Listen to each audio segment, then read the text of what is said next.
Welcome to Extracurricular. I am your co-host, Eddie Geller. And I am your other co-host, Stephanie Vanos. I am on the Orange County School Board, but today I'm here unofficially, as I am always. Were you trying to out-peppy me in that intro? I honestly did think about being peppy because I think it was the last episode I listened to. It was like, Stephanie, you have to up your pep game. But I did not tell you that, to be clear. No, you did not tell me that. Because I do not give you notes. Well, sometimes. Okay, let's... All right, we have to edit that out. Nope, that's not what we do. Okay. Welcome to our podcast. If you're new here, thank you for joining us. We're actually recording from a new place. We used to record from your old place, and then you have moved recently. So now we are recording from my apartment. How do you feel about recording in this apartment? We have recorded here before, but this is, I don't know, your feelings. I think it's great. It's nice and quiet, and it's cozy. I like it. Okay. Yeah. I mean, I'm used to it. I live here. So, I have a comfort with that. But I just, I always want to make sure you're feeling comfortable and you're feeling good. I feel good. You have comfy chairs too. Oh, so thank you. You get extra points. No, I do like my comfy chairs. If you're new to the podcast, please do consider subscribing us. Also, if you're able, rate us. Steph, what should they rate us? 5 stars only. Beautiful. We'll never get old. We have a fabulous show today. I really like... it's easy to say this when you have a podcast, like one of my favorite guests that we've had on the podcast. But like, if you keep having one of your favorite guests after you record it, then you got to say, you got to be honest. This is one of my favorite guests that we've had on the podcast. Steph, who do we have today?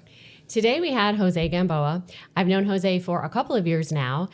He is just such an all-around, just kind, thoughtful person.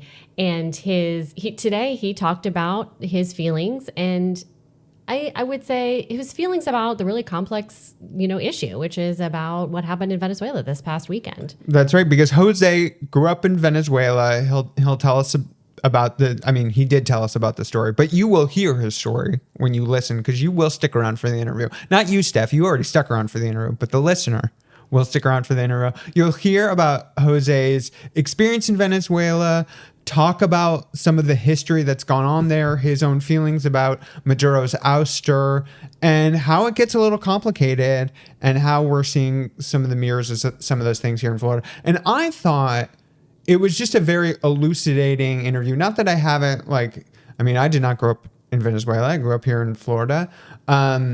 But I don't think anyone was mistaking me for having grown up in Venezuela. Especially when they hear your pronunciation compared to Jose's. Okay, thank you. Shots fired. So I just found it very elucidating, and really, because I struggled with, and I suspect some of our listeners will have this too, with some of the excitement after Maduro was kidnapped by the Trump administration, and feeling very deeply uncomfortable with that, but seeing the celebration of a lot of Venezuelans here in the United States. And I think Jose was able to really speak to that very well and very articulately. And it just gave me a deeper understanding. I thought it was just a real good conversation. Not to pat ourselves on the back, but it was a good conversation. Well, Jose was great. And not that I feel like we asked good questions, but I think I learned so much from this conversation. Mm-hmm. I had been, reading the news but for getting the perspective of someone who's really been there and who's still in contact with people who live there just provides a different lens in looking at everything. So this was a great one. Yeah, it was a really good one. Please do stick around for that. A couple of things here at home. We just got back from break. We were off for 2 weeks. We hated being away from the podcast mics, but it was nice to have a little bit of a break. Steph, what was the highlight of your winter break? I think for me, it was catching up on sleep, but really more importantly, having time. Really, we had good quality time that we were able to spend together. I was able to have some good, fun quality time with my girls without school, without work. We checked out a rock wall, did some rock wall climbing. It was really fun. And I did not get the rock wall climbing invite. Maybe next time you will. I'm pretty sure you were still sleeping. Yeah, that's probably true. And just being able to catch up with friends. It's hard sometimes just in the busyness of day to day to just really be able to spend quality time with people you care about. And so that would be my highlight. Okay, top 3 friends. Go. Not doing it. Nice try. What's your highlight? Well, you and I yes, and to all those things. It was wonderful. You and I took a little trip to Atlanta, a little overnight trip. And just had a really lovely time. We had couple of delicious meals out. Got to see a little bit of Atlanta. But then we had this was not a highlight. Then we had a terrible drive back, just like driving in the pouring rain for about 5 hours. I don't think anyone likes driving in the rain. So yeah, that part was not so fun. But you were great. You were a great rain driver. I drove much slower than you did. So I don't know, but we made it back. We made it back. I really do hate driving in the rain. I had a bad hydroplaning experience a couple of years ago when I was out public education caucus with my advocacy buddy, Scott. We were driving up in northern Florida, and it was in the summer, and there was just a huge rainstorm. I just had such a scary experience. Ended up making a complete 360 and ended up on the side of the road in a shoulder, and it was getting stopped by like a bush or a mini tree. Oh my God. So I really don't like it, but we made it. You know what helps me when I'm driving in the rain to calm my nerves is I just close my eyes. Good to know. As he said, I did most of the driving, and I did most of the driving for a good reason. Okay, let's talk about a couple issues here in Orlando, and then we'll go into the interview. But there was something that happened because OCPS has been dealing, and we've talked about it on the podcast. OCPS is dealing with some school closures, which is a very tough issue. And again, we discussed it. And you've voiced how tough that is for those communities and for OCPS. But a charter school actually just closed out of nowhere. Can you talk a little bit about that and like why? I think because it's a perfect example of like the accountability of public schools to the communities they serve versus the accountability of a privately run charter school. Yeah, no, and thank you for clarifying that, because charter schools under Florida law are considered public schools. However, they are privately run public schools. So unfortunately, we had there was a charter school in Orange County that had been filing the required filings with the district. They were not in any kind of financial distress by any stretch. We were alerted. The district was alerted right before winter break that they were going to be having a meeting about potentially closing. I think it was the day after Christmas, actually. They had a board meeting. They decided at the board meeting that they were closing the school's doors starting December 31st, or January 1st was the school would be closed. Wild. And so leaving, I think, about 200 students with no school to come back to for second semester. And, I do want to say I understand that that is hard for families, in the middle of the year for your school to just close. And I will... one thing I just want to point out about that is that what they did is perfectly compliant with Florida law, that a charter school can just decide to close at any time. And, I would just say this is in huge contrast to Orange County Public Schools. We are having conversations about potentially having to consolidate some of our schools due to low enrollment. But they are decisions, that will be made over time. They were conversations that started back in the fall. They're conversations that involved community meetings, conversations that involved, transparency, question and answer, and certainly, and most importantly, they would involve plans, transition plans, so that students and families know what to expect. None of that from the charter school. The charter school decides to close. Guess who picks up the pieces? Orange County Public Schools. Making sure students, understand where they can go, where their local public school is, and helping to, enroll them really quickly so that they don't miss school time.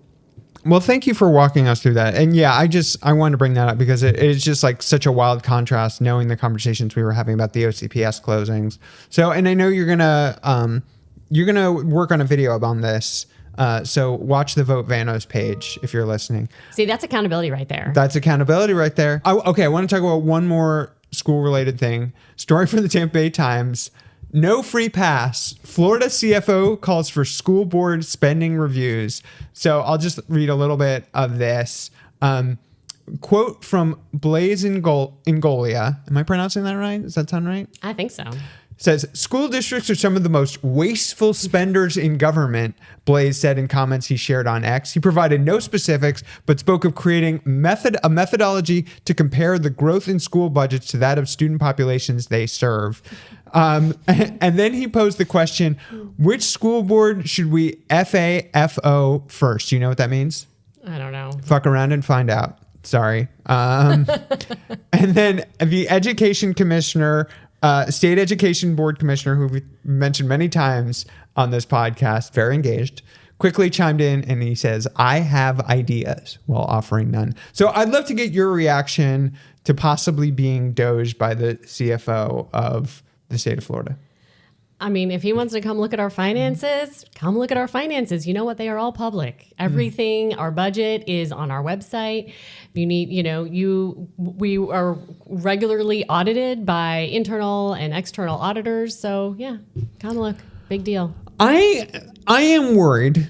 I hope it's okay I'm articulating this in a public forum. I'm worried that the Florida CFO might not be on the level, might not be the most serious person in government. I don't know. Maybe I'm off the wall saying that. Is that, what do you think? Are you willing to share some thoughts? I'll say two things. First of all, when it comes to OCPS budget, and I think it's hilarious that he believes school districts are among the most wasteful spenders. It just shows like this is just like not a serious thing. Mm-hmm. But yes, I believe that this individual is the one who tried to outlaw the Florida Democratic Party in 2023.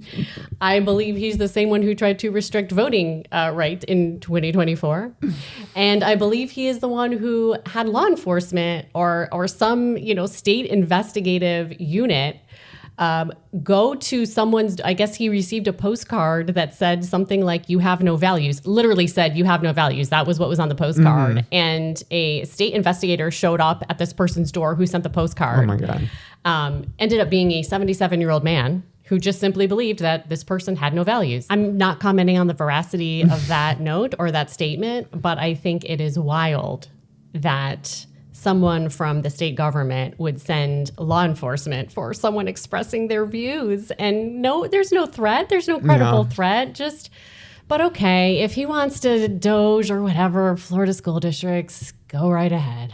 I send you that postcard all the time. I'm always telling you that you lack values. And I guess to be fair, you have shown up at my house a number of times. So maybe it's not that difference. First Amendment, people. First Amendment. First Amendment. I just want to take a moment to just recognize on a more serious note, because we're recording this on a Friday, the killing of Renee Good in Minnesota. I think this is going to be still top of mind when folks are listening to this.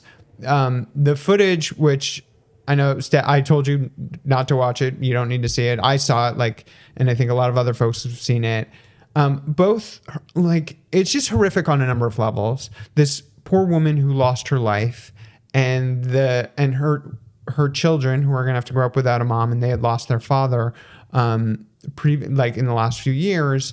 The tragedy of that, to see an ICE officer, that our own government turn their guns on Americans. You can see from the video that she is, and there have been a number of forensic deconstructions of the video of this woman trying to turn away, trying to get away. And I think more is going to be found out. But just to see the administration so blatantly lie about what we can all see with our own eyes about what happened, and at the moment of this recording, the FBI saying that they are going to be solely responsible for the investigation, the state will have no hand in investigating it. I think it's so disturbing, and it is even more disturbing, I think, in some ways, in light of the conversation that folks are about to listen to about the ways states ratchet up control and amp up misinformation and all this sort of things in authoritarian society. And you'll hear me say it a number of times, we are not where Venezuela is, nowhere near it, but this administration is planting those seeds. And I think, I just think the killing of Renee Good was just on another level of disturbing, because we all see it, and to see the response. So I just wanted to say that, get that out of my system, because I think a lot of folks are feeling that. So well said. And thank you for saying that. What happened was disgusting, disturbing, and to see the FBI, as is right now, taking over this investigation is also extremely disturbing. Yeah. Talk about people not being on the level. I think that would be this FBI, this Department of Homeland Security. Okay. With all that being said, let's go to our interview with Jose, who was fabulous. And hope folks appreciate, enjoy it, and learn a few things. Let's do it. Welcome to Extracurricular. Welcome to the new year. So happy today to have a special guest with us, my friend Jose Gamboa. I've known him for a couple of years and excited to talk to him today. He is a Venezuelan American who's living here in the Central Florida area. He is also the president of the Democratic Hispanic Caucus of Central Florida. And so thank you so much for being here this afternoon. Yeah, thank you for joining us. Of course. Thank you for the invitation. Absolutely. Well, let's just dive right into it. We're here to talk about, your experiences in Venezuela and what just took place. But let's just start from the beginning. Can you tell us about what it was like growing up in Venezuela, a bit of your background? Love to hear it. Yeah, absolutely. So I was born in Caracas, Venezuela, the capital. But most of my life, I actually lived in La Guaira, which is a small town right next to the capital. Is actually where the international airport is. So a lot of people saying, I'm flying into Caracas. You're technically flying into La Guaira. Beautiful coastal town. So I spent most of my life. Growing up there, you get to see a lot of warmth and love from people. We have a lot of love for the country. And from an early age, they teach you that, right? So we have the beautiful beaches. We have a lot of Miss Universe pageant crowns. We have... Steph, don't you have one of those? I'm going to have to look in my closet. I don't know, maybe. We have one of the largest oil reserves in the world, which is relevant, obviously, to current affairs. But even from a young age, they teach you those things to instill a lot of national pride into what it is to be a Venezuelan. And even though the country has never been perfect, we've always been proud of the things that make us Venezuelans, right? I was, moved around a little bit because of my parents' work. Every now and then I would move cities, but we would always come back to La Guaira, which is where I went to most of my high school. Eventually, I went to the university. Well, how do you say that in Spanish? La Universidad Central de Venezuela, Central University of Venezuela. I was about to say UCF because I also went to UCF. And I did political science there. I was pursuing a bachelor's degree in political science. Got to do about 4 semesters of that. From an early age, I was always interested in politics. So I was the kid that would hang back during recess to talk to the teachers about, whose president is visiting and what the UN had been saying. And I think part of the political situation in Venezuela forces you to be aware of these things, even from an early age, because we were always not only in local news, but also in international news. Venezuela had been sort of at the pivotal front of a lot of these things, right? Leading through what was at the time the wave of left or left adjacent governments that came over in Latin America. Hugo Chavez, which was the previous regime leader in Venezuela before Nicolas Maduro, was one of the key leading figures of that. And that situation sort of forced us to be aware or more aware of politics than your normal high schooler would have been. I went on to college, and then in college I got more involved with the student movement in Venezuela. There had been a lot of history throughout the years of student-led protests being the ones that would lead to change. During the 1950s, we had a military dictatorship, and a lot of the protests that came to overthrow the regime, that caused the regime to eventually transition to democracy, were led by students. And it was the same case during the 70s and 80s. Whenever there were social disconformities, it was the students who would go out to protest. And from the early 2000s to now, it had also been the students who had sort of taken the mantle of protesting against the regime. So I joined the student movement in my university. I was participating in protests, advocating for the release of political prisoners, raising awareness of the situations that were being faced in the country, because the regime would always, owning all of the state media apparatus, they would try to sell us everything's great and everyone's doing so well, and we've invested X amount of millions of dollars into social programs, even though they actually pocketed most of that themselves. And the reality was that a lot of people were struggling, right? So I remember having to do lines to get food, right? So sugar, for example, was one of the things that there was a period of time where you couldn't find sugar. And so you had to line up for about 2 hours to maybe, if you were, lucky and were in the right place on the line, you'd get a bag or two of sugar.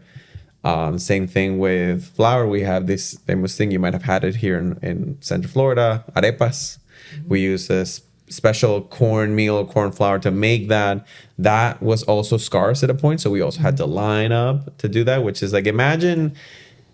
Yeah, I had no idea. Yes. This is fascinating. So imagine having to, most, I don't know, I can think of most American thing, pancakes, right? And you got pancake mix. Imagine having to line up to get pancake mix, which is something you might use every day, or cereal or things like that.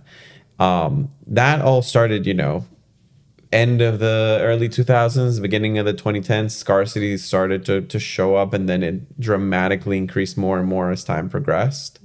By the time that I left, it was really hard to find things like deodorant, toothpaste, where you could find them. There was a limit, and they would say you can only buy 1 per month, or 2 per week, depending on the item that it was and how easy it was to get it. So a lot of the country was facing a stark challenge when it came to just having basic necessities available to them. But when I left, repression was at some of its highest in 2014. So I guess I'll add a little bit of important context there. Please. Hugo Chavez, who was, again, a previous president, regime leader of Venezuela, he dies in 2012, end of 2012, although the legit story and the government says it was early 2013. A lot of people say that he was actually in Cuba. That's where he undertook treatment, and nobody saw him for 3 months. And then 3 months later, they said he had passed away. A lot of people said he was actually already dead. After that, they called for the special presidential election. That was Nicolas Maduro, who famous for what recently happened. Nicolas Maduro, quote unquote, wins that election, a very tight election, a margin of, I think, 1%, a victory in that election, or less than 1%. Can I pause for just a second? Because I feel like there's been, at least my understanding, that the latest Maduro election being completely illegitimate, but you're saying even back then it was... Oh, yeah. Oh, okay. Absolutely. And even back then there were a lot of... Because what would happen is the government would set up all of the instruments of the state to campaign for them, right? So it was using, ministry buildings, sort of like imagine the Department of Commerce or the Department of State, and they're having all sorts of advertisement in favor of Nicolas Maduro. Every social mission, it wasn't the government, it was Maduro, and it was Chavez, the one who's giving it to you, right? So they would do a lot of those things. And then in the actual voting places, there were many places that were in the remote areas of the country where it was logistically expensive for the opposition to get to, right? And the government would take advantage of that. They would just say, hey, you have a military truck here. Please send over our witnesses and our people to those electoral centers and make it so that nobody else can be in those voting booths except for our people. Yeah. And so surprisingly, they will get 100% of the votes in all of those precincts. So there were a lot of irregularities even from that first election. And to finish that context line that I was providing, so Maduro takes over, and then in 2014, there is a student movement that, along with some political parties in the opposition, starts to protest. And that's really where we start to see the toughest and the harshest crackdown on opposition that continued to present date. So they were, harassing political leaders. Leopoldo Lopez, who was a key figure of the political opposition, got detained. There were a lot of young people who were killed by the government and his forces. Throughout all of 2014, there were small uprisings of people protesting in certain areas of the country. But at that time, because of Chavez's death being so recent, the country was still a little polarized, and they didn't know exactly how to best handle this fact, right? So you had a key political figure that had been the main face of this movement for 10, 15 years. All of a sudden, it's no longer there. He does this thing before he goes to Cuba where he says, I urge everybody to, go for Nicolas Maduro. So there were a lot of mixed feelings among many Venezuelans. That's no longer there. But at the time, it caused so that the protests and the uprisings and things that were happening were much more limited.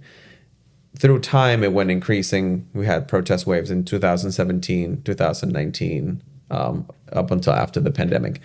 If you see all of that, actually, there's a correlation that all of these points saw bigger crackdowns, and immediately, almost afterwards, migration.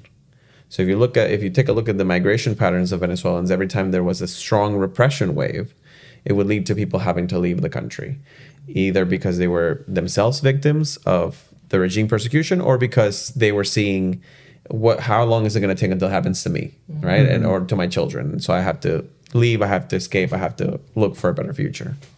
So you said that you were part of the student protests. Yes. So were you ever in danger? Were you ever arrested? Were you ever afraid, intimidated? What was your experience? All except for arrested. And I think it was mostly luck, the fact that I wasn't. Were you fast? You had to run fast. I had to run fast many times. And, you know, what happens is in my town, La Guaira, was a traditionally Chavista stronghold, right? In terms of like they had legitimately won elections and they had, you know, built a lot of power in that state. So being opposition there, and it's sort of like imagine being a Democrat in Arkansas kind of like situation there. Campaigning in those circumstances would lead to a lot of exposure. And if I was campaigning for the opposition, sometimes it would be suspicious people that would look at you around and say, I don't know that person. Why are they looking at me so long? I remember handing out flyers at a plaza once and somebody said, hey, Jose, how are you? And how's your mom who works here? And how's your dad who works here? And your brother who goes to school here? And I was just like, I do not know this person. I know what you're trying to do. I'm not going to let you intimidate me, but I know that they're trying to intimidate me. And it would happen a lot of times also in school with the student movement protests. We would go out, and even if it was something as easy as saying there are hospitals that don't have supplies to treat sick people, right? We would go out with banners, flyers, handmade things, and immediately 500, 300 National Guard operatives would be facing us, a group of maybe 100 students, because it was always about excessive show of force against us. And, you know, walked a little bit too far close to them and tear gas would fall. They would sometimes they would shoot rubber bullets. Sometimes they would shoot real bullets. And so there was a lot of like running around and making contingency plans and whose friends can I stay with if I feel like they're all of a sudden trying to chase people and I have to lay low for a couple of hours until I can go back home. It was a lot of that. Very, very not normal for a college kid to have to deal with, you know? Absolutely. What made you continue protesting? I mean, why did you do it? Especially as a young person, like, why did you do that? I think it was just hard for me to see, not only in my personal life, but also what the country was going to, and just do nothing. You know, there were people who were starving because they couldn't, find food. It's not even that they couldn't afford it. It's just that they couldn't find it because the country, because of purposeful government policies that took over private businesses and made it state-owned, the production had stopped because what they would do is the regime people in those places would keep the money, not invest in the production. And then lo and behold, there's scarcity. And to see like young people who couldn't chase their dreams, go to school, cover basic necessities, to see families and mothers and parents who were saying, I can't feed my children, or I don't know what to do. I personally saw it. Like, I remember one time sitting in my living room and my mom had just got paid and she was just, doing math, making sure to make ends meet. And then all of a sudden stops because she realizes she doesn't have enough money and starts crying. And I was too young at the time to say, how heartbreaking it must be as a parent to say, I don't know what I'm going to do to provide for my children. And I know that a lot of people in the United States can relate to that feeling of not being able to make ends meet. And imagine knowing that is all because of purposeful decisions made by politicians to keep that money for themselves. And not only do that, but then on top of that, try to hurt you and try to send you to jail and try to throw the National Guard at you because you have the audacity of saying, I deserve better or the country deserves better. So I couldn't just see all that and think of my future and say, I'm just going to sit home and wait for things to fix themselves, because I knew that was not going to be the case. And it's so interesting too, the media part. Well, first of all, thank you. And how absolutely. Impressive. I cannot imagine someone, just being that young and having so much, just growing up in that environment and just having that, that kind of pressure, but also that urgency. But it seems like a big part of that protest movement was because the state owned the media. And so there was really no other way to, it's not as if you had, correct me if I'm wrong, it's not as if there are journalists sort of like providing this other side of the story. Yes, we know the government is saying this, but actually this is what's happening. And so it seems like the only way to sort of let people know that they're like not being gaslit and this is actually happening is to actually go out on the streets with banners. Right? Exactly. Exactly. And I think, the government knew this, and because of that, they had been progressively taking over more and more private media through any sort of excuses. I remember one of the biggest channels, RCTV, Radio Caracas Televisión, Radio Caracas Television, they were supposed to renew their licenses every certain amount of time. 2007 came, and the government, there is some pretext, said, we're not going to renew your license, so you're being taken off the air. That generated a lot of protests. So what they started doing after that was, through their own people, started buying other small newspapers, small radio stations, other big private TV channels, to make sure that all of the narrative was what the regime wanted it to be. And tied to that was also the fact that foreign journalists sometimes were either detained or harassed or forbidden from entering. So the information channels were really hard to show transparency, because it was almost all controlled by the government. And so social media became actually how most of the people acquired information. Until then, the whole thing with bots and fake information, misinformation, all these things started to come around, which makes it much more difficult to even know what's happening. I definitely want to save some space at the end of this conversation to talk about the parallels between what's happening here and some of your experiences. And also, I want to make clear, like, we are very much not in the space that you are describing, but when you talk about the state taking control of media organizations and using state apparatuses to campaign for people. We just had a journalist on talking about Hope, Florida, and the scandals blossoming from that about using state resources to campaign. I mean, it's just like the parallels, again, like, we are not in that place, but you see a lot of the same tactics being used, and it's so upsetting. I do want to talk more about that, but can you talk to us? We were talking about a little before we started recording. How did you get here to America? Because that sounds like an incredible so it story. Was a interesting journey, because I joined this group in my university to do Model UN. So we would pretend to be countries in the United Nations and debate and have to learn policy and write all these things. I applied for tourist visa in end of 2014, I think November. And then a month later, the U.S. Embassy closed because Venezuela expelled all of the diplomatic personnel from the United States. So I was 1 month away from never getting to meet all of you. Oh my gosh. Wow. It's incredible. It's truly incredible when you think about it. And because I have that visa, I got to come to the U.S. first in February to compete. I went to Harvard, and we competed against other universities. I got an honorable mention in my community. It was a lovely experience. It was my first time ever leaving the country. And so it was in 2015, summer of 2015, I say, well, I was already there once. I have some family who have left the country even before Chavez took over, and they were inviting us for a summer vacation. And I said, sure, that sounds great. At that point in time, you could get I remember I flew a Delta flight direct Caracas to Atlanta to Orlando, show you how things have changed so much that now you can't even access the country directly if you're in the U.S. And I stayed to, try to have a regular summer vacation for once. And lo and behold, in 2015, in that year, we had end of 2014 and starting in 2015, the opposition had actually won congressional elections in Venezuela. The regime had no way to cheat themselves out of that. And they started to crack down harder on people who were working with the opposition. And I was working closely with Juan Guaido, who was a congressman from La Guaira, who, if you remember, in 2019, we had a sort of things that there were like two presidents in Venezuela. You might recall he was the other one. I worked closely with him through 2014, 2015, and 16.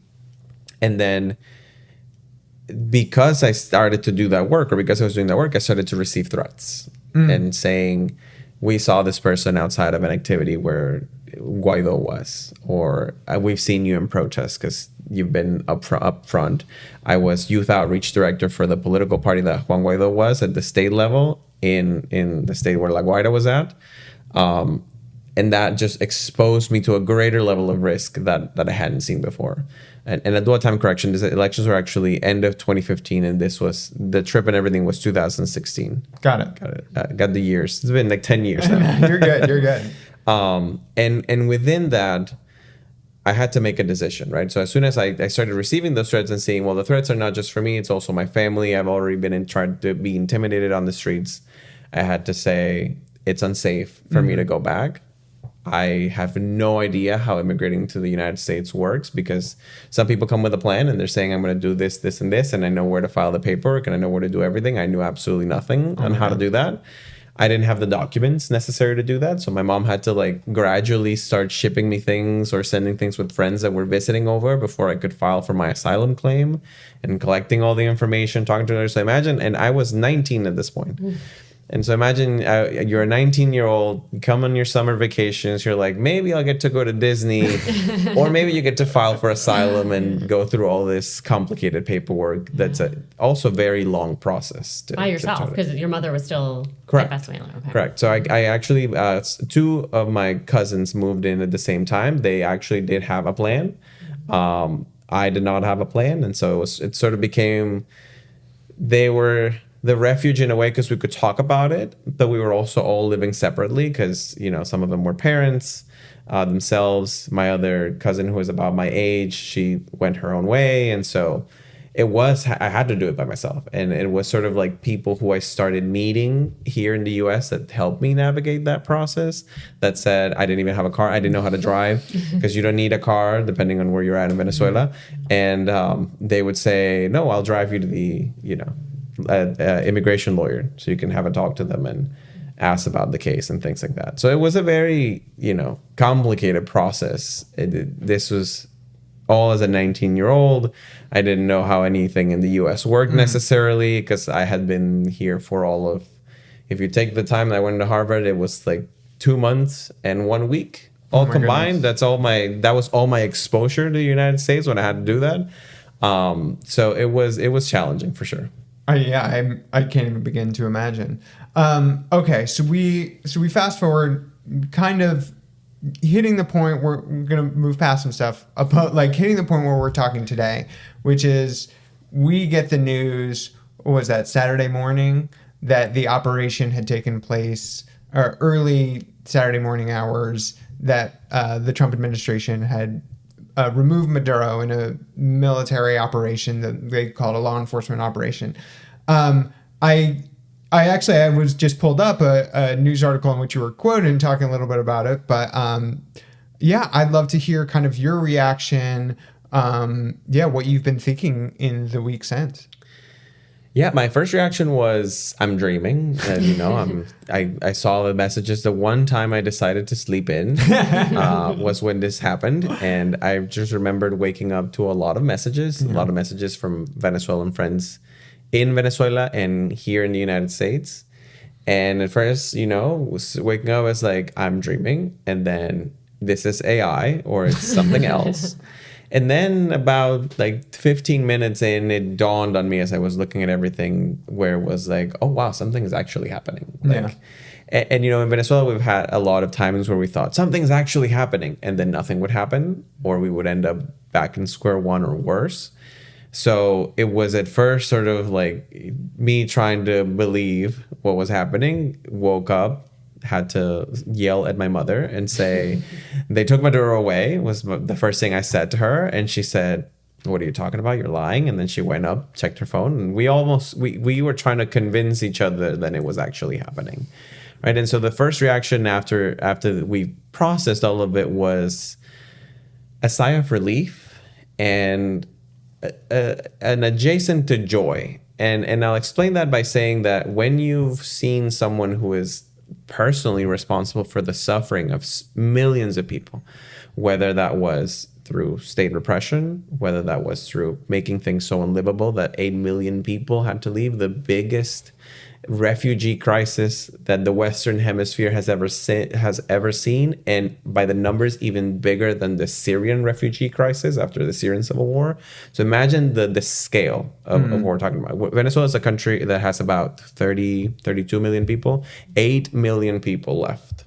That is a significant percentage of the population that left the country because of what the Maduro regime had done. So to see him being taken away, and the fact that he was going to face justice, right? Because he's being handcuffed, and he wasn't executed or anything. He's being handcuffed. He's going to stand trial for some of the crimes that he did.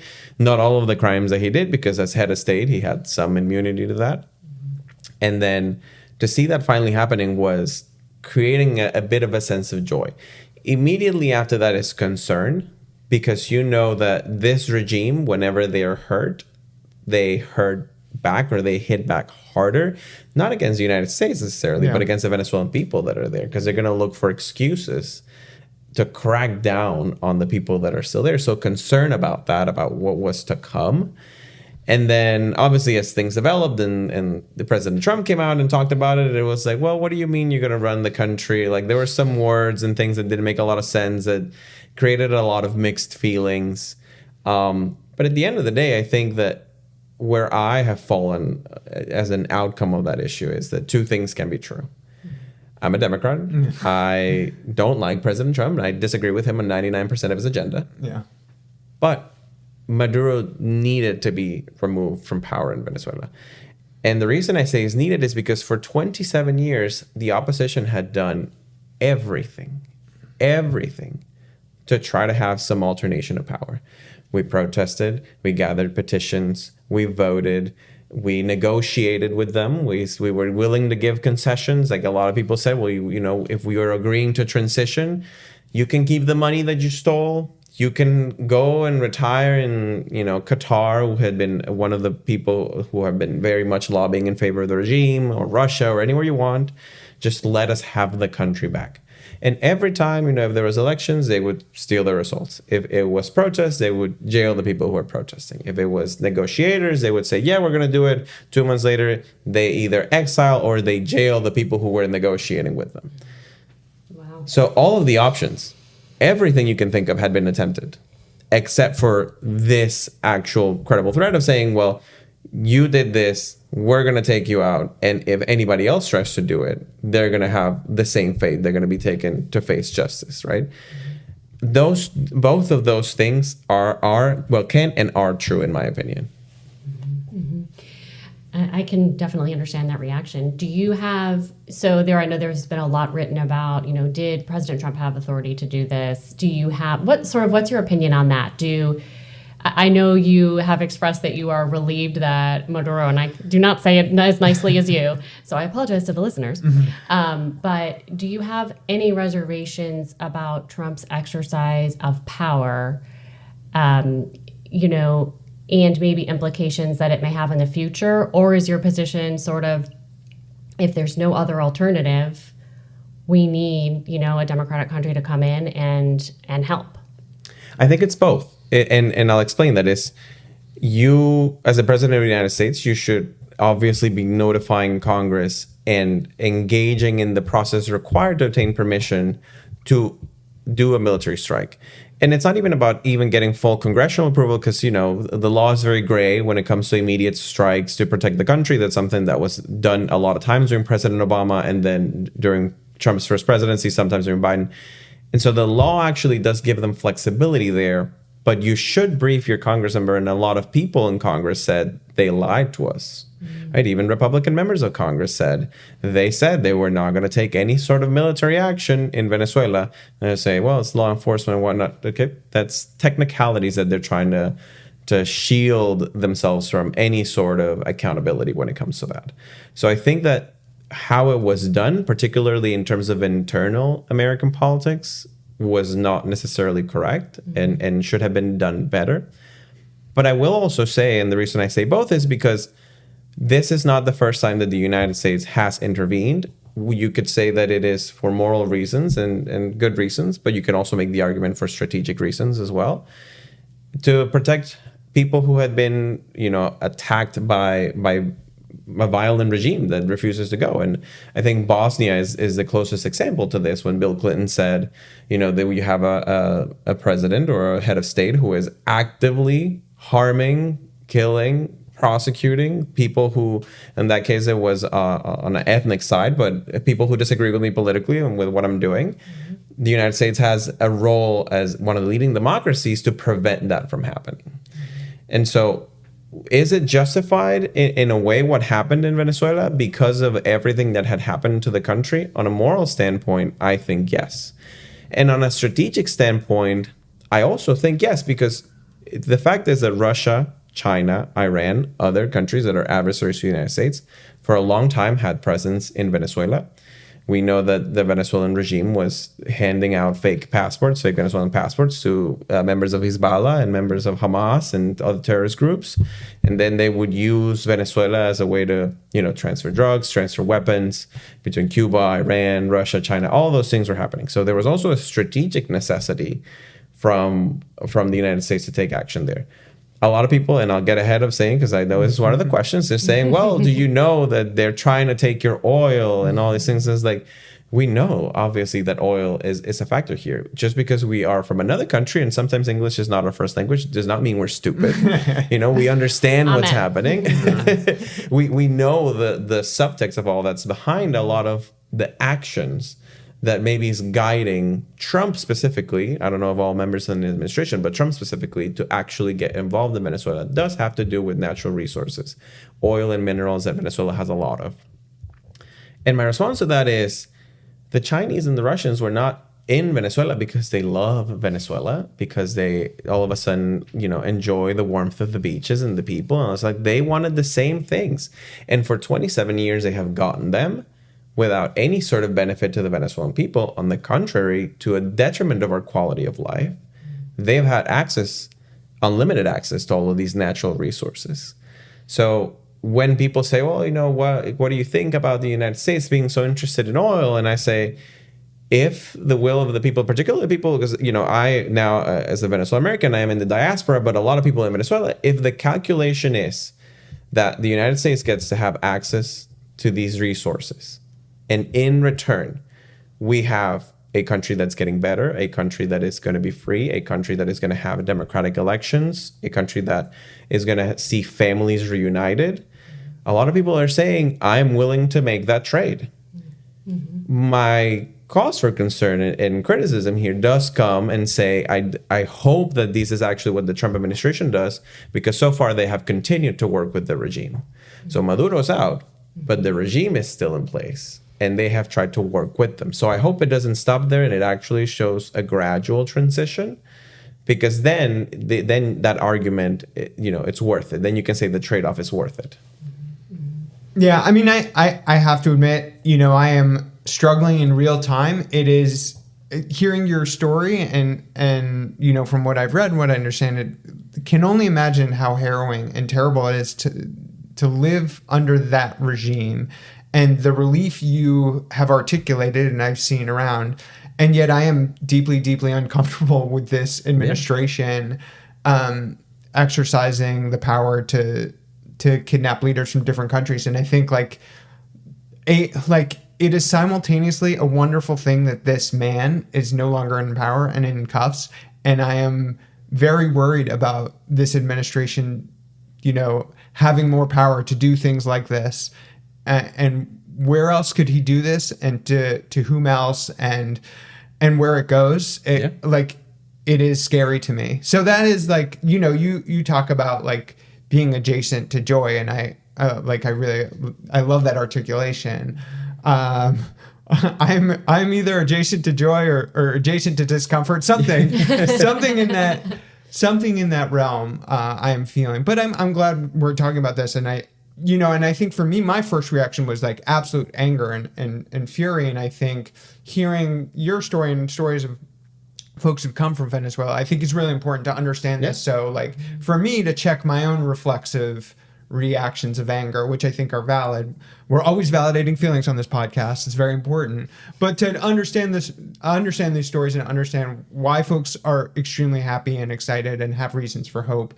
But I do want to talk about that is what do you kind of, I mean, it's impossible to predict, but like, what are you hoping to see or what do you think could happen? I'm also curious to hear about, and maybe you could talk a little bit more about her, about Machado, and I'm sure I'm butchering that pronunciation, and her offering up to pass her Nobel Peace Prize on to Trump. So kind of the future and her, how she plays into it and who she is. Yeah. So first I'll acknowledge that nuance is important and it is okay to have feelings. And I think what we should be doing as leaders and as a community is have more of these conversations. Because I will tell you, I have been a little disheartened to see, I saw some protests outside of New York. They're saying free Maduro. And then somebody was asked of like, well, what do you think of the Venezuelans that are celebrating?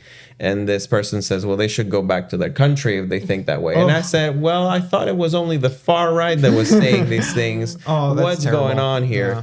And so I have been a little disheartened to see a lot of those reactions. But I understand your point of saying like it is concerning because you see a president that in the United States has expanded the powers of the presidency. And in many instances, I firmly believe he wishes he had the freedoms of other third world dictators or of other authoritarian leaders to do as he pleases.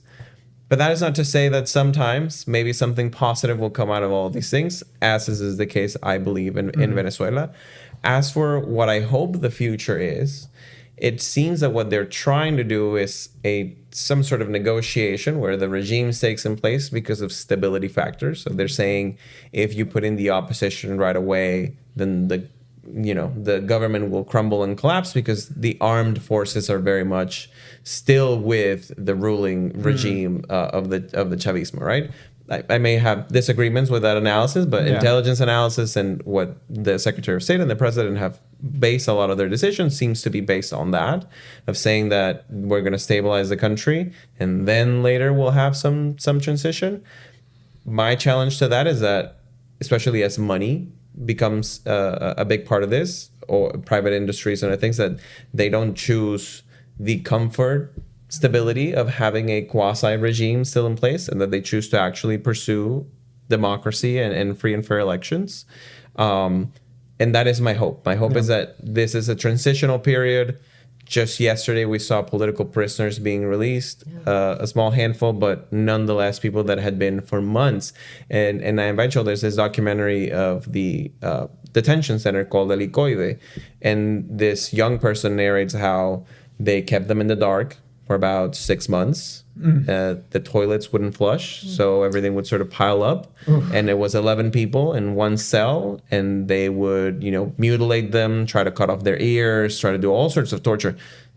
That is the reality of a lot of people who have been released yesterday, and had what happened not happened, they would still be in there. They would still be enduring that torture. My hope is also that all of the political prisoners are released and they can be reunited with their families, because it's important that we don't forget about them. And not just about, because there's, political leaders, former congresspeople, mayors, activists. Those are the first ones that are going to be released, because they obviously are faces and they're known, and they have more active movements of people asking them to be released. But then you also have students, you have people who were witnesses for the opposition during the last elections, who all they were is volunteers. Think of a volunteer for your campaign, all of a sudden is detained, but because they were just a volunteer and because they were in the face on a poster or somebody that a lot of people knew, they are hidden, tucked away in either El Helicoide or other jails, and nobody knows if they're alive or not, right? So those are the people that we want to see released, hopefully, if they're still alive, or that their families also deserve closure if for some unfortunate fact they're not. As for Maria Corina Machado, I think she has been an interesting figure, because she has been able to, well, first of all, she went through a big redefinition of her politics and her persona. If you follow her first presidential campaign, and she ran for president in 2012 in opposition primaries. She's had quite a revamp of her political image and a lot of growth. She'd always been seen. And just for the listener, because I butchered her pronunciation, this is the woman who won the Nobel Prize that I was referring to. Yes, Maria Corina Machado. Yes. And she won, as I understand, like the popular vote in a sense in 2024. Yes, she did. Yes, she did. Okay. Well, in 2023, she won 93% of all of the votes for the opposition primary. Okay. So this was a field of, I think, 9 or 8 candidates, including one past presidential candidate of the opposition, Enrique Capriles. And she, 93% of the vote. Like, it wasn't even, landslide is like not even a strong enough word to define what happened in that primary election. She gets barred from competing in the presidential elections against Maduro in 2024. Because for a technicality that they did on her a long time ago, they're saying you're still not able to run, you're barred from running. So the opposition starts to struggle, and they say we're going to try to find a candidate that can be there, and then the government disabled. In fact, imagine the Orange County SOE, the page goes down, you can't file, you can't submit your paperwork. God. That's essentially what they did. Somebody clicked enough where one political party was able to register one candidate, and they put one person in, which is Edmundo Gonzalez, and he was the one that was actually able to compete in the presidential elections in 2024. So they had completely barred her from running, even though she had a mandate from winning the opposition primaries, even though according to negotiations that the regime had done at that point, because they say we're going to, lift up the restrictions on you being able to run as a candidate, not only to her, but to other people. But her just so happened to maybe have gotten lost in the mail, I guess. Wow, isn't that conveniently? So she's not able to run, but everybody understands that sort of like the campaign of Edmundo Gonzalez is the campaign of the opposition and Maria Corina Machado, who campaigned alongside him. They went all over the country, even to the smallest towns near the border that had been taken over by paramilitary forces. If you think of Venezuela right now, and a lot of people don't see this, failed nation state, maybe it's like a big word, but a lot of the territory of the country is no longer ruled by central authority. A lot of the territory in the country is ruled by drug gangs, by guerrillas, either Venezuelans or Colombians near the border. If you go to the Orinoco Belt, which is where a lot of the oil and minerals are at, there is a combination of Brazilian gangs and Venezuelan gangs and groups in the army that have interest in extracting those resources, and Chinese, by the way, as well. They are all controlling these different parts that are farther away from the capital. The closer you are to the capital, the more centralized control of sort of like a normal country looks like, even if it's under a regime. But outside of that, there's a lot of questions to sort of like who's actually the ruling authority, right? Like you have to pay for protection because you don't want the guerrillas to come and attack your business. You have to pay for bribes so that the Russian or Chinese mercenaries don't decide that you're going to be the victim of the day. A lot of things that actually a lot of people don't talk about, that you will only get to hear if you talk to people that are in Venezuela that have doing this extensive research of what's happening there. So they campaigned in all these places. And Maria Corina Machado has become sort of like the symbol of hope of what could have been done to fight against the government, because she had always been the one that advocated for a more radical stance against the regime. And I'll clarify what I mean by radical. By radical, I mean when others were saying, let's send strongly worded statements and complaints and maybe try to get a UN investigation that in 10, 15 years will get... She was saying we have to be out there on the streets protesting, right? The political party where I was on, Voluntad Popular, with Leopoldo Lopez, who is another opposition leader, was also along that same trend line of we have to protest, we have to have civic action, we have to have people civically engaged, because if people are not civically engaged and you rely just on the strong worded statements and letters, people get accustomed and think there is no point in trying. Yeah. So, fast forwarding to her campaign and where she is right now, she's beloved, I think, by a lot of people in Venezuela. She would have absolutely won the presidential election, maybe by even larger margins than Edmundo Gonzalez did. And nonetheless, the results do say that he got about 67% of the vote. And Maduro, they flipped the election results. It was so funny because you could tell that they actually put no thought into it. They weren't prepared to lose by that much of a margin. So when you see the results, they are all exactly the same in the way that they're saying we got exactly 52%, I think that's what they said, or 40 something percent. You got exactly 42%. All of the other candidates got exactly 5%. So when you look at the cross-ups and how they divided the votes results that they reported, it was sort of like you got 5 million and you got 2,750,000 and you got 5,000 exactly, like exact numbers. They didn't know, and so they just divided it. They say take this number, divide these percentages. That's what it is. And so it was very interesting to see at that point they were taken off guard by that opposition victory. And they were subsequently taken off guard by the fact that the opposition for the very first time prepared for a scenario where the elections would have been stolen from them. So whereas in the past they relied on international organizations being the ones that reported and advocated for opposition results, this time they had a whole backup system where when you vote in Venezuela, it's a digital vote, and it gets tallied at the end, and you get a little receipt. Or a rather long receipt. Think of a CVS receipt. And it tells you who got what votes, and there's a total tally at the end. They're called las actas, actas electorales in Spanish. The voting itself, the voting machines reported the right result. So it wasn't even that they rigged the voting machines. They just completely changed the results afterwards. But what they did was that they would take pictures, scan, upload to a separate database, all of these electoral records, keep physical copies when possible. And so they were able to show to the world, look, their own voting machines are showing you that they lost. And they just decided to, after the fact, change the results.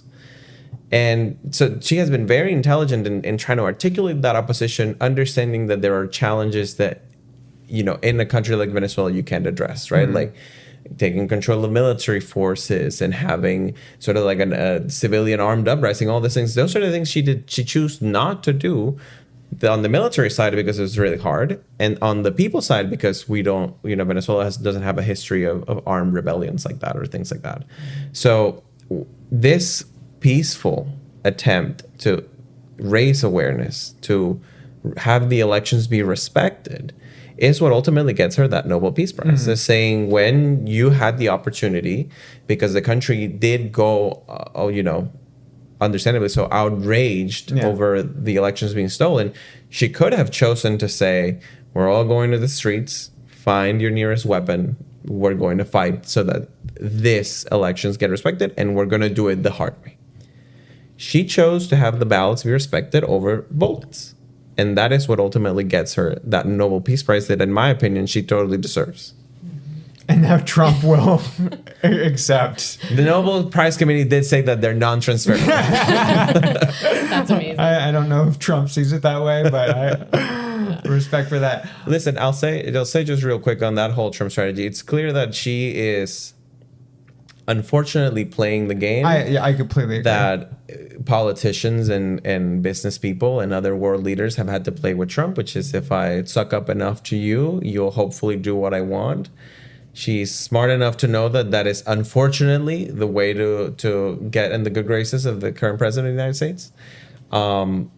I think it's mostly symbolic. I don't think that she actually thinks that he deserves it more than her, that he had anything to do with this fight, although he obviously did have to do with Maduro's capture.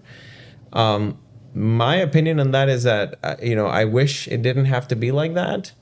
But if at the end of the day, this is what gets her safely back in Venezuela, safely able to lead the movement and hopefully be a legit presidential candidate that wins the presidential elections, I'll just tell the Nobel Committee that the original one got lost. Please send me a copy, avoid the previous one. Well, the people who truly deserve something like the Nobel Peace Prize are the exact people who are like, fine, if you want it, just take it. You know what I mean? Like, I don't need it. Precisely. So that really, truly does say a lot. I did want to ask one follow-up question. A mutual friend of ours, also from Venezuela, she shared that she thinks the only way to truly transition, have a true transition of power in the next election would unfortunately be for the United States to have really a big presence there during the election and be involved and oversee it. Do you agree with that, or do you think that is not necessarily the case? I don't think it's necessarily the case. I think the United States should probably have a role in overseeing the results, along with other international organizations that are vying for the vote to be counted properly and for the results to be counted properly. I think that given the fact that Venezuela is a very peaceful country, I think our last war was our independence war. We, have had very limited military encounters. We haven't had since the independence war, like we had a civil war, but not like big civil conflicts that spanned many, many years or things like that. So there is not necessarily a culture of resorting to conflict as the first way to address your results. Although the regime has certainly tried and at times I think wished for that so that they could, instill harder crackdowns. I don't think it's going to be necessarily the case where we see U.S. troops overseeing these elections. But what I think should be the case is that there has to be a credible threat from the United States to the people empowering the regime that if they don't do things right, that they will also face justice. That doesn't mean that you have to have 100,000 Marines deployed in Venezuela or roaming the streets or protecting the electoral centers, because that should be the duty of Venezuelan security forces and for purposes of stability, so that the next leader of the country has the legitimacy and respect of the armed forces and eventually allows them to stay in power. You're going to need to do things without having, I think, U.S. troops on the ground. But that doesn't mean that the U.S. doesn't have a role in supervising that things get done right. Right. There's like not intimidation and things like that happening. Correct. Sure. That makes sense, though. Thank you.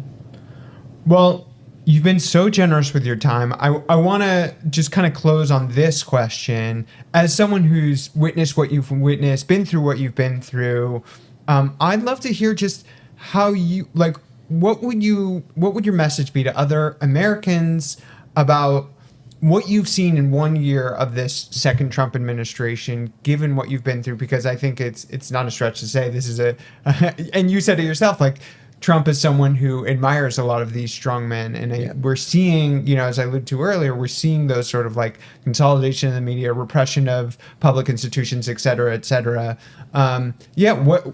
Given your background, like, what do you think about what's going on here, and what is your sort of message, warning? Not to put words in your mouth. No. I think it's, it's very concerning because a lot of patterns have been repeated, which is you have a very, say if it's popular or not popular enough to win the elections, leader in a country that overstates their mandate and says, I all of a sudden want to have control of the media. I am the sole decider of whether your company gets greenlit on a deal or not. I am the person who's making all these political decisions, mostly based on ego, but that have ultimately weaponized a lot of the levers of government to meet his political will. That part is concerning. The difference from a country in Venezuela is that American institutions, although many have buckled, unfortunately, a lot of them are still in place, right? So the courts, even the Supreme Court, although in some things where they're politically aligned with Trump, they've given him victories. In many, they have chosen to put restraints on the power of the presidency. And the lower courts and the rulings have also, for the most part, I would say for the most part, not all of them, been respected. And the other difference is that people have taken to the streets and risen up in a way that in Venezuela it was different. Because when this happened in Venezuela, there was an oil boom. And so there was a lot of money to be sent around, a lot of money to make people feel at ease, and a lot of money to have people say, well, yeah, maybe they did close the TV station that criticized the government, but they're opening all these new things, and there's social programs all over, and they're building stuff and things like that. So the illusion of things are getting done, and I have money in my pocket, so therefore I don't have to criticize the current government.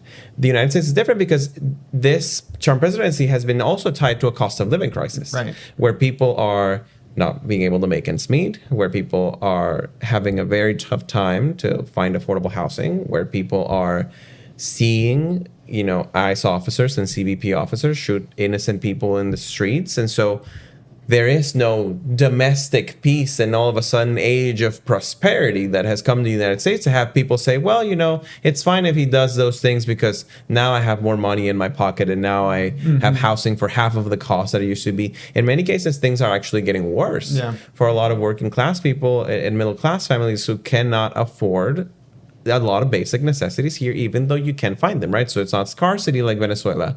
It is a matter of it's out of reach for what a lot of people are able to bring in monthly, and compared to how they have to spend to make those to meet those basic needs. So people have actually been on the streets. There have been protests. There have been letters. There have been campaigns for elections. There have been electoral victories that have been respected, both at the federal level and some congressional special elections. And they've also had local results. Here in Florida, we saw that in Miami. We saw it in Virginia as well, where like the opposition party still gets to come into power and make things change and make things better for people, to show that an alternative does exist. So I think that, as I said right now, and I will say I am not in the business of predictions, because predictions have a funny way of come back to bite you. Yeah. But as I stand right now, I think that there was a moment where an authoritarian takeover seemed like the imminent threat from the Trump administration. I think that has largely failed. They have been unable to consolidate power in the way that they would have. They have been unable to secure supreme electoral victories everywhere as they would have. And it seems like a lot of the things are actually falling outside of their control when it comes to domestic policy. In foreign policy, they've had a string of successes. You've seen it in Iran, you saw it in Venezuela, where they're able to meet their objective with no American casualties and no protracted war. But they should be very careful into planning more operations like this in a way that, I got super confident. Look at everything that we've been able to achieve. Let's do it again, even though this operation is much riskier. And then that results in a foreign policy disaster or fiasco. That, I think, would be the final nail in the coffin of his presidency. So my call to people is, one, keep being engaged, keep paying attention. Don't necessarily believe that, because Maduro is anti-Trump, that means Maduro is good, right? Like, both can be bad, both are bad. And a more selfish ask that I would have is that in this challenge, we don't forget that there are a lot of immigrants, many Venezuelans who are in the United States, who are currently facing horrible challenges because of what the Trump administration has done. And, as I was telling you before, I saw a lot of people that were saying, well, it's time to go back if you all of a sudden agree with Maduro being taken because, this is a pro-Trump stance and all those things. It's like, a lot of people just came here because they couldn't stay in Venezuela, because they also couldn't make ends meet and they wanted a better future for their families. Some, like me, were sort of like thrown in here and be like, good luck. And a lot of people are just trying to survive, get their share of the American dream, try to make those ends meet. So don't turn against the Venezuelan migrants because they're celebrating in this moment. So a little bit of empathy. And remember that even within that, they could be celebrating right now, but a lot of them are going back home and saying, my TPS is still expired. My work permit is about to run out and my family's here. And there's still a person that is suffering consequences of the Trump administration and these decisions, and they're very much aware of it. And so instead of blocking them out and saying, oh, because you're supporting this, I no longer want to talk to you, you should be trying to bring them in and have a conversation like we're having here today and say, I understand where you come from. I have empathy. I may disagree with how the Trump administration conducted the operation and the things that it means to do, but you're still a person that is struggling to have their immigration status respected, that don't know what the next month or the next 6 months or the next year look like because things might change on a whim of Kristi Noem or someone else. And to be empathetic to those people, to keep advocating for immigration reform that allows those people to have at least a chance to do things right. Because there's a lot of people with legal status that all of a sudden got their legal status taken away from. So it wasn't even that, if you want to talk about the whole legal versus legal immigrant, then you have a lot of people who had legal status, work authorizations, a status that has been recognized by the U.S. Congress and that was granted by President Biden, taken away. So we have now made them undocumented. Those people deserve to be listened to. They deserve to have a chance to follow their immigration process. And they deserve to not be told, with all due respect, by a lot of people who might not understand the circumstances, to say, you're wrong, go back to your country. Incredibly well said, yeah. And thank you so much for this of nuanced course. conversation. You articulated sort of all of the complex thoughts so well. And I just appreciate you taking the time. I feel so much more educated on this topic than I did at the beginning. And having that personal connection that you have and that experience is was just, thank you. It was just really incredible and just learned so much. So I'm really happy to appreciate share. you. Thank you so much for inviting me. You got it. Thanks for coming. Bye-bye.